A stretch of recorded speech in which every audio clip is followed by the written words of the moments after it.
All right, sports betting got you down this year. Well, you looked to the heavens, you looked for an omen, and you said, save us, winner takes it all. And we are here, guided by the angels with wings of gold.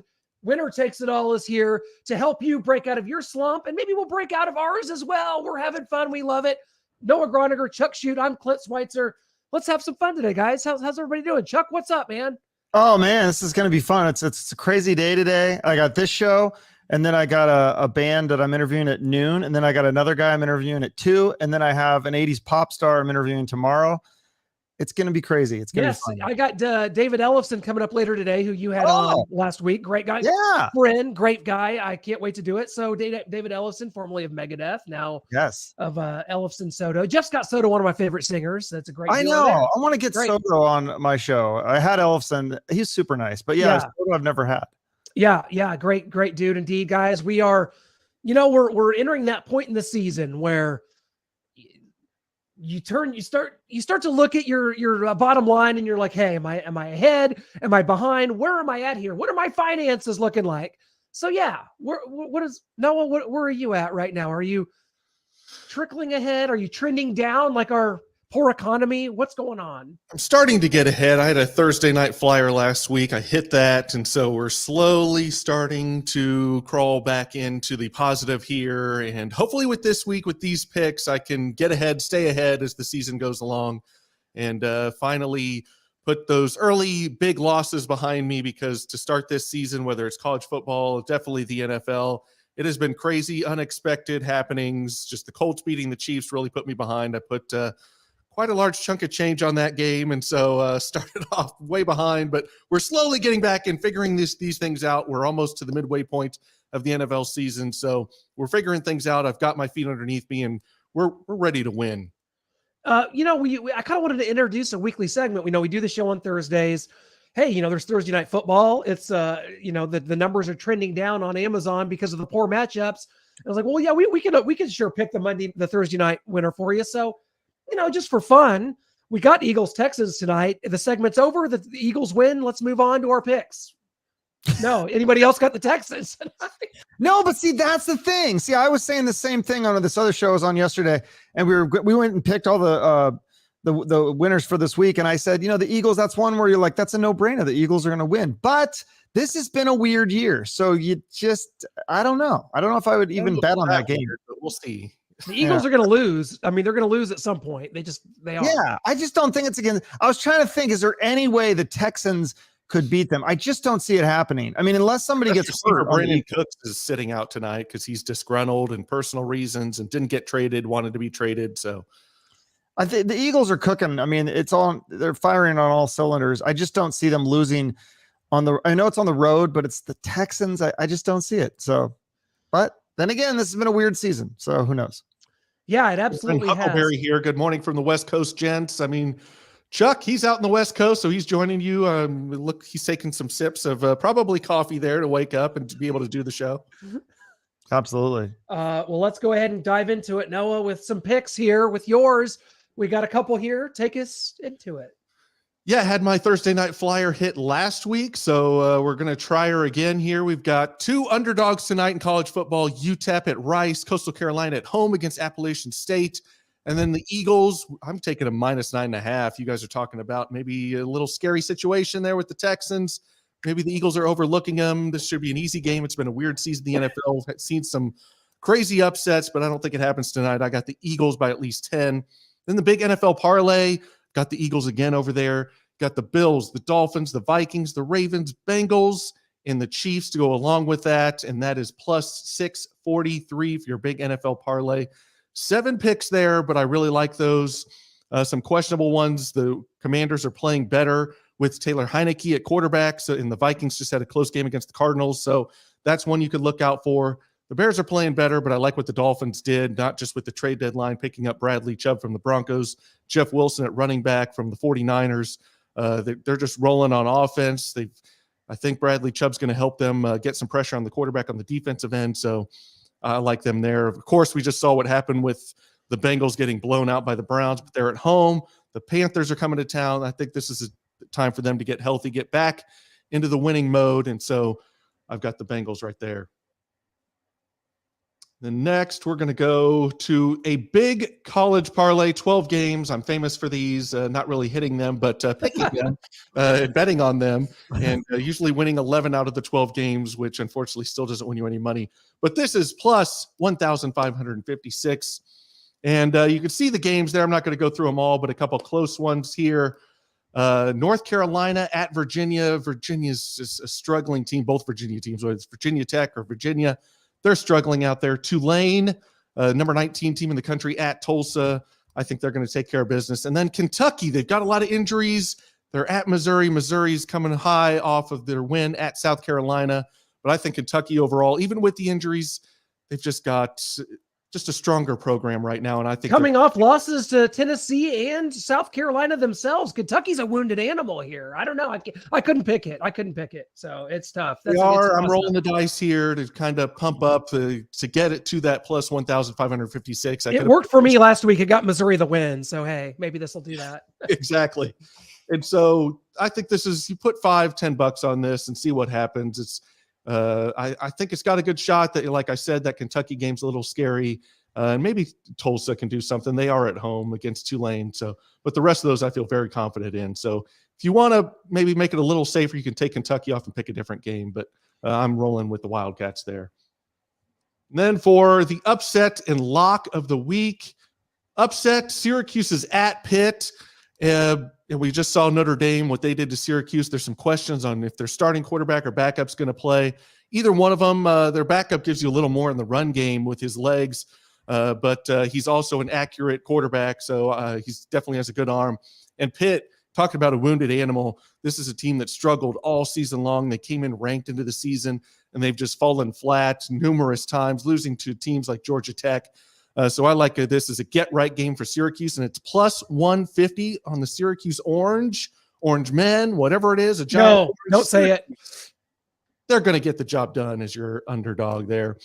And, boys, I'm going a little off the reservation, as they say, for my lock of the week. A 7-game parlay for a lock? Are you insane, Noah? Yes, I am. But, man, we've got Top Gun here. We're locked in on our target. LTSI. Lock that shit in, boys. We've got UCLA, we've got Penn State, TCU, and Alabama as our kind of locks in college football. And we're adding 3 NFL games. I'm telling you, I'm all over this Eagles game. And then we're throwing in the Bills and the Chiefs. I like those 7 games. Package those in. Lock that shit in. Lock in on the target, Maverick. Bet your money, and you will not lose with this 7-game parlay lock. Is Bama on there? I don't see it on the, you said Bama, but I don't see it on the pick. Yeah, I think if we get rid of the scroll there. Oh, no, don't do that. I love the scroll. Oh, there it is. Okay. Oh, yeah. There we go. Bama right there underneath the scroll. I knew it was there. The banner can't fool me. Man. Yeah, Okay. Yeah, cool. no, I like it. That's like more, it's like a wild card pick as a lock. What, have we all gone mad? These are sure things. 7 games, but they're sure things. It's going to hit. I'm locked into it. I'm betting it personally. So I'm putting my stamp of approval on it right there. All right. I'm going to you here next, my friend. And this is with your upset special. That's not really an upset, but know, right? Vegas tells us it is. It's I think Seahawks were, I think maybe they opened at 2.5 or 3, but I think now it's at +2 or maybe +1.5. It's not a huge upset, but I just don't even see why we're even the underdog in this. We beat them 19-9 or something. And I feel like Seahawks have gotten better. I haven't really been paying attention to the Cardinals other than I just keep seeing them lose. And I know they have DeAndre Hopkins back, but I don't think that's going to make that big of a difference. I think the Seahawks are clicking. I don't think the Cardinals are. I think this could be the head coach's last season. I think he might be in line for the ASU job maybe, but I don't know that he's going to. I mean, what are they, 3-5 now? Like, it would take a big turnaround. I guess anything could happen because it's a weird season again, but got to go into one of the toughest road environments you will find in the National Football League. Oh, wait, no, that's not. Yeah, well, it's like, no, exactly. Because I've been to these games, and I think this might be the first one I don't go to, but usually it's like a lot of Seahawks fans. So, yeah, I don't think the home field advantage will be there either. So I just don't see how a way the Cardinals win. Oh, yeah, my wild card. So this is one of those, like, they have those weekly specials on DraftKings. And this was one that I thought, I got a feeling about this. I just think I look at like the games that I've been to a lot of these games. I've seen like Lynch have really good games there. So I could see Walker getting 100 yards and 2 touchdowns. I think he did pretty well last time they played the Cardinals this season. And he's just, again, they're clicking. And I feel like Walker is like, he's really good. And I'm trying to think, I know they got JJ Watt, but I don't know if there's anybody else that really scares me that much on their defense. And I think too, once they get behind, they're not going to play as hard. And I think they're going to run the ball to run out the clock, and could be a couple garbage time, some garbage time yards, and maybe one of those touchdowns is garbage time. Yeah, they have Isaiah Simmons at linebacker, Budda Baker at safety, but still, I feel confident in the Seahawks there. I like that pick. Yeah, I don't know, something they've got talent. I don't think that's the issue.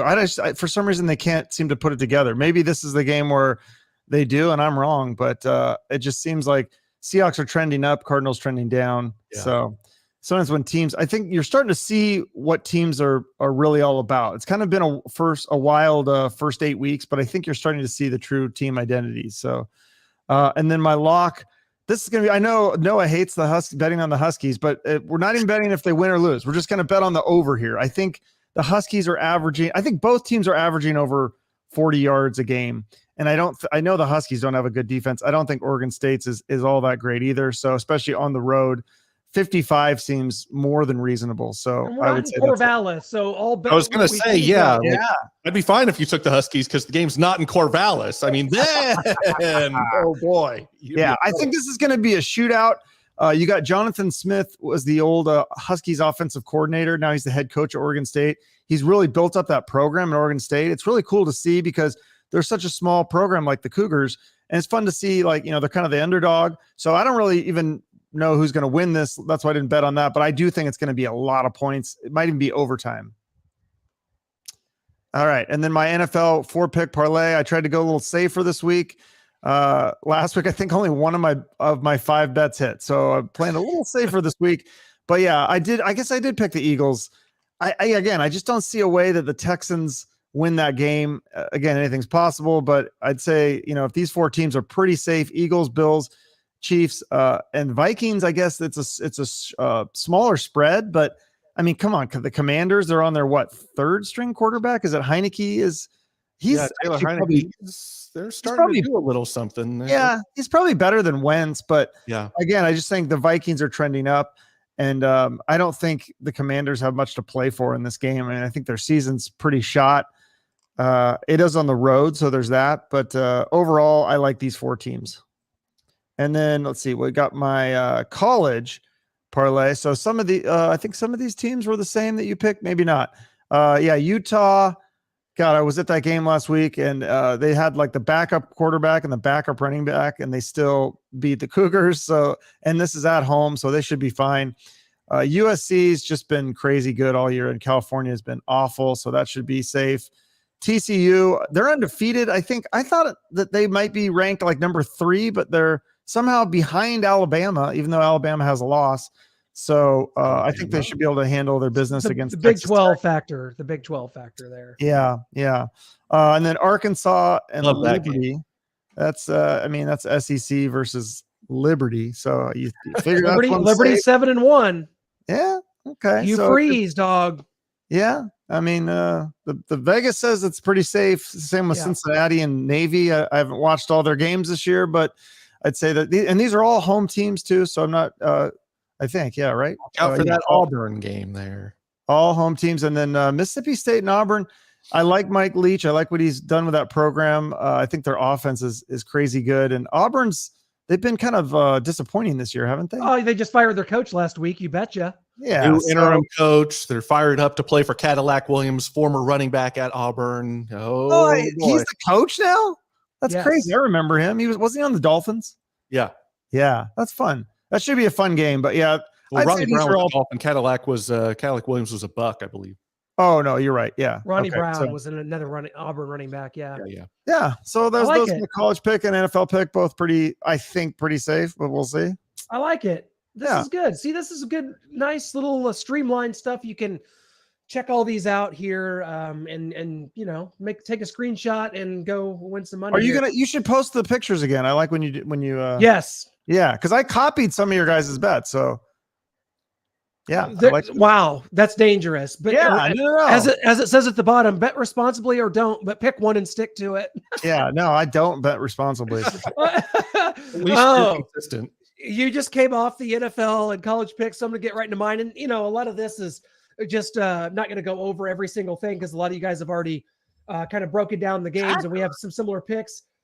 Yeah, Packers at Lions, guys. We saw the Packers reemerge a little bit last week and stayed in the game, covered the spread as I predicted on this very show. I had the Packers plus 11.5.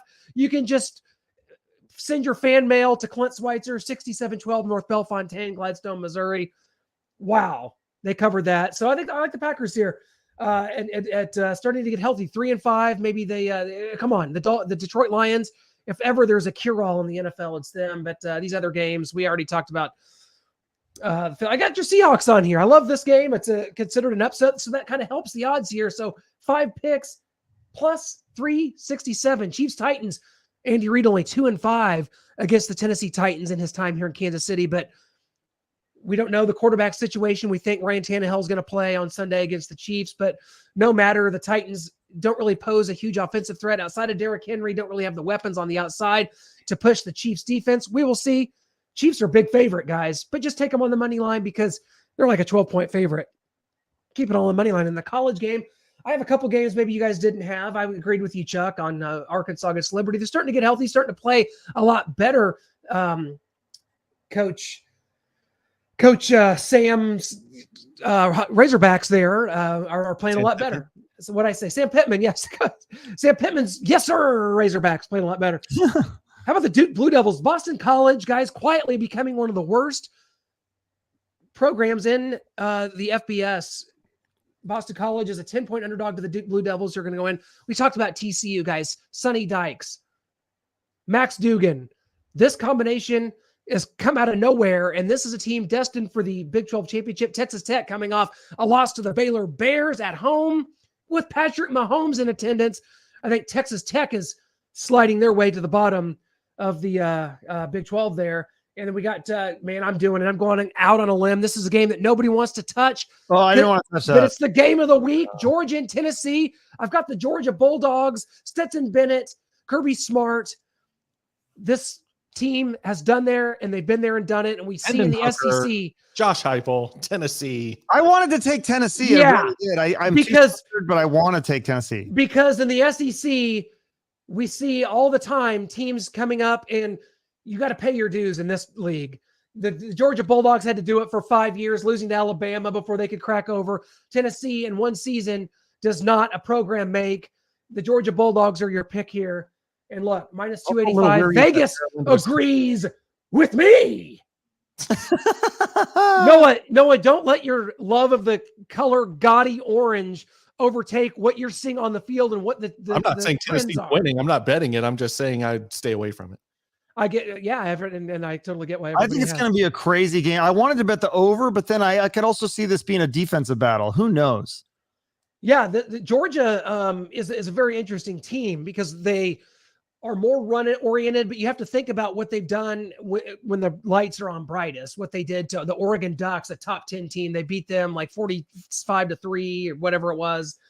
Georgia is just a program. They're a machine now. Think about kind of what Alabama's been. Georgia is that team now, and the lights are on bright here, and they are. I think Georgia wins this. Now, if they lose this, do we see a scenario where there's three teams get into the college football playoff from the SEC? Can Tennessee, Georgia, and Alabama all get in? We got to have Tim Brando on to talk about it. Yeah, I don't know. I don't think so. I hope they eat their own. I hope none of them make it. No offense. That's okay, Chuck. Anyone that lives outside the SEC always says that, and I totally get it because this what you're looking at is pure, unadulterated dominance. The best college football in the country takes place right here in the SEC, where we are, and on South. I mean, it would get old. It would. I get it. Especially being on the Pac-12 side of things, as that conference is. Well, it's going away. It's being obliterated. It's sad. Yeah. This is SEC. This. I mean, I don't think it's going to happen. I think you're going to get two of them. I think you're going to get you might only get one depending on how this plays out. So you might only get the winner of this game. Alabama may be on the outside looking in, but they're going to be in that. If they beat LSU, they're going to be in that SEC championship game and with an Can opportunity. you imagine though? Like, so if Alabama's like number 5 and then you're like the number 17 team and you got to play Alabama in your bowl game, like you might as well just call it a day. Like, Well, bowl games are so insignificant now that I don't think, I mean, true. I think back in the day that would have been like a consideration, like, well, that's unfortunate and not fair. But like now it's just like you don't play your starters. It's a joke. Like, yeah. So, but I get what you're saying. But okay, let's get this upset special going on. Well, okay, guys, Kansas State playing. They're underdog? They are underdogs at home against the Texas Longhorns. Why? Now, granted, the Longhorns have 5 straight wins over the Kansas State Wildcats, but you saw last week, quarterback Will Howard, the Wildcats, not only did they beat Oklahoma State, they embarrassed them 48-0. Chris Kleiman is getting this team. Oops.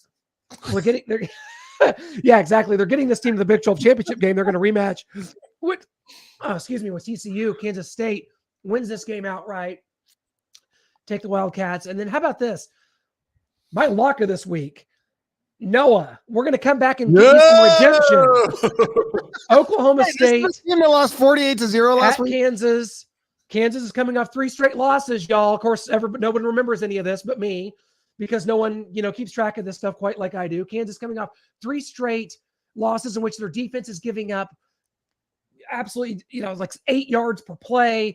Oklahoma State, a wounded animal with Spencer Sanders, with Mike Gundy coming into Lawrence. And I think they're 1.5 point favorite. They win by 2, they win by 3. You win your bet. Oklahoma State, the 18th ranked team in the country. Kansas still has not, by the way, beaten a ranked team this season. Has it beaten a ranked team? Noah, do you want to answer that question? When the last time that was? Well, I'll just answer it for you because you don't know. It's 2008. So 14 years ago, they beat a ranked team. It's not happening on Saturday. Is it? It could. I picked them as my upset special. I'm a little down on Oklahoma State. So. Yeah, what happened to Oklahoma State last week? Why did they lose? But that's weird, right? Was it an outlier? Was it an indictment of where? Because Oklahoma State was coming off just an overtime loss to TCU. That was the week we bet separate over-unders where I actually should have been the winner, but it goes to overtime and you're the big winner. Thank God I got lucky. I don't know. That's crazy. I know. This is it. This is where we start separating. We're going to start getting some rivalry games, conference races heating up. Where are teams going? Are they giving up on the season? We're going to find out a lot of it this week. Yeah, I'm just hoping my team gets a bowl game. They got 4 games left, the Cougars, and they need 2 more to get a bowl game. And it's Missouri like I think there's Stanford, U of A, and ASU, and the Huskies. So it's like, ooh, I don't know. It's going to be interesting. Yep, that's where Missouri's at. And Noah's got Kentucky winning this. Missouri needs to beat the Kentucky Wildcats to really have a chance. They got New Mexico State, a throwaway, and then you got Tennessee coming up for Missouri and Arkansas. So you got to find, like Chuck, you're talking about, you got to find 2 wins in there to get to 6-6, or Missouri's been for the last 4 seasons. That's not where you want to exist. It's just like I say, you're floating down a river with a straw in your mouth, keeping your barely breathing as you're underwater if you're just 6-6 every year, right? Mm-hmm. You just got to beat either Kentucky or Arkansas because you're going to beat New Mexico State, all would presume, and then lose Tennessee. So you got to find either Kentucky or Arkansas. Right.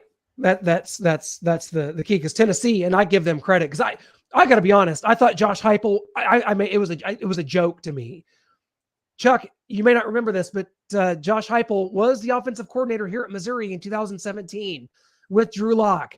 Set records, SEC records. He goes to UCF, taking over Scott Frost's program, keeps it going. And I thought it was a joke that Tennessee made this hire, but they're up tempo. Brendan Hooker should be the Heisman winner. Their offense is straight up unstoppable right now. We'll find out on Saturday, though, if Tennessee is for real. Well, I remember my buddy last week was saying he was raving about the Kentucky quarterback, Will Levis or whatever. And I looked at some of his highlights and I was like, I don't know about this guy. Then I looked at the Tennessee quarterback highlights, Hooker. And I was like, I think I like the Tennessee QB more than the Kentucky QB. Yeah. And then if you look at that game, I think the Tennessee QB threw 3 touchdowns, no interceptions.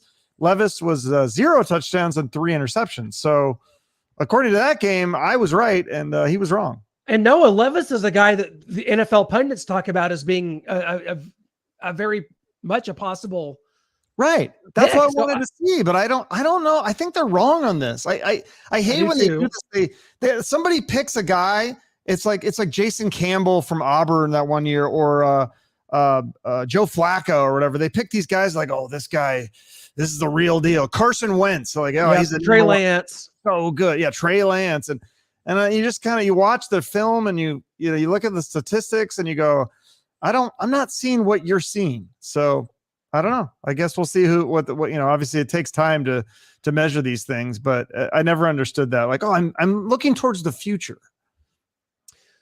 It's tough. If this was not an inexact science, we could all get rich doing it. So these quarterbacks, it's like we might find some that we like. I mean, Will Levis to me is not a guy you would mortgage your franchise and bet on to me, but his ceiling is probably, and this is probably way too high of a ceiling, Ryan Tannehill. And but that's he's a bigger in college. Like, get the run game going. He can run the ball, and then he can play action and find some open guys with linebackers sucking up. But if you're stopping the run and he's got to throw the ball, it's game over. It's good night. But I don't even think he can reach Ryan Tannehill's stat. That's probably way too high for him. Wow. And they're saying he's a first round pick. He was like the third best QB out of after Stroud and the Alabama one, Bryce Young. Yeah. So who knows? I don't know, but I it's weird. No one's talking about the Tennessee QB, or nobody was. And I look at his highlights and I'm like, this kid can run. He can throw. He's accurate. He's leading an undefeated program right now. I mean, it'll be interesting to see. I want to watch some of that Georgia game. I think it's during the Cougs. So, but at least I want to see the highlights. Yeah, and I think that this is an indictment too of the SEC and what we've seen over the years. You know, people always talk about the Alabama dominance, but you think back the last 15 years, Florida's won a national title. Auburn's won a title. We got Ole Miss now in the top 10. Missouri's been in 2 SEC championship games. This is all within the last 10 years. And, Florida going, 2 titles in Tim Tebow's era. Alabama has won 6 or 7, whatever, under Nick Saban. And then we've had LSU come out with one of the best seasons we've seen under Joe Burrow. These programs are all capable. It's like, who can come to the top? Now it's Tennessee.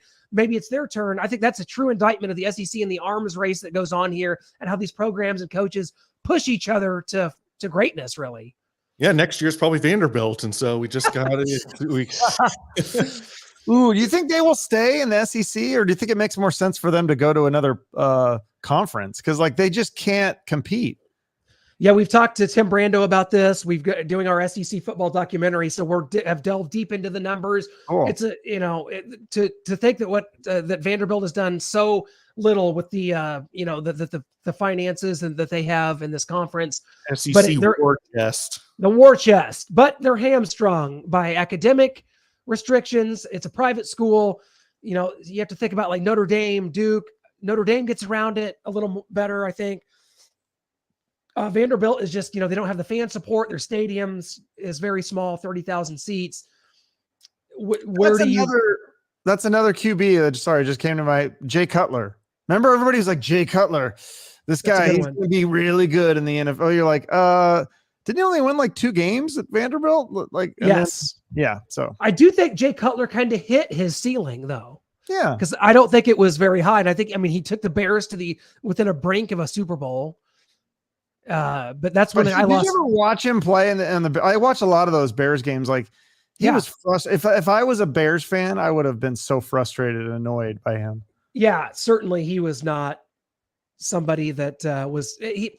Rex Grossman went to the Super Bowl with the Bears. He was a guy that was never going to get you there. We see a lot of them today. He could be a Derek Carr. He could be a Ryan Tannehill. He's that guy, I guess.